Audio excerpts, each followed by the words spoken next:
আসসালামু আলাইকুম, আমি ইথিকা বলছিলাম ট্রাভেলো থেকে। কেমন আছেন সবাই? ইন্ডিয়ার পর আরেকটি অন্যতম ট্রাভেল ডেস্টিনেশন হলো থাইল্যান্ড, যা ট্যুরিস্টদের কাছে অত্যন্ত জনপ্রিয়।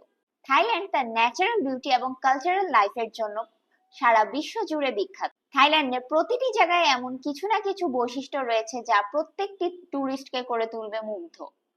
আমাদের কাছে প্রতিদিন এমন অসংখ্য টুরিস্ট আসেন যারা আমাদেরকে জিজ্ঞাসা করেন যে থাইল্যান্ডের ই ভিসা চালু হয়ে গিয়েছে নাকি, বা থাইল্যান্ডের স্টিকার ভিসা নাকি। হ্যাঁ, থাইল্যান্ডের স্টিকার ভিসা, তবে জানুয়ারি থেকে সম্ভাবনা আছে থাইল্যান্ডে ই ভিসা চালু হয়ে যেতে পারে। তাই যারা স্টিকার ভিসা লাগাতে চাচ্ছেন থাইল্যান্ডের, তারা এখনই অ্যাপ্লাই করে ফেলুন ভিসার জন্য। আর এছাড়া ইন্ডিয়ার ভিসা বন্ধ হয়ে যাওয়াতে থাইল্যান্ড এম্বাসির উপর চাপ পড়ে যাওয়ায় অনেক এজেন্সি থাইল্যান্ডের ভিসার ফাইল জমা নিচ্ছে না। তবে আমরা ফাইল জমা নিচ্ছি, কিন্তু লিমিটেড সংখ্যক। তাই আপনাদের যদি জানুয়ারিতে থাইল্যান্ড যাওয়ার প্ল্যান থেকে থাকে তাহলে এখনই অ্যাপ্লাই করে ফেলুন ভিসার জন্য। থাইল্যান্ডের ভিসা প্রসেসিং ফি হচ্ছে ৬,০০০ টাকা জন প্রতি।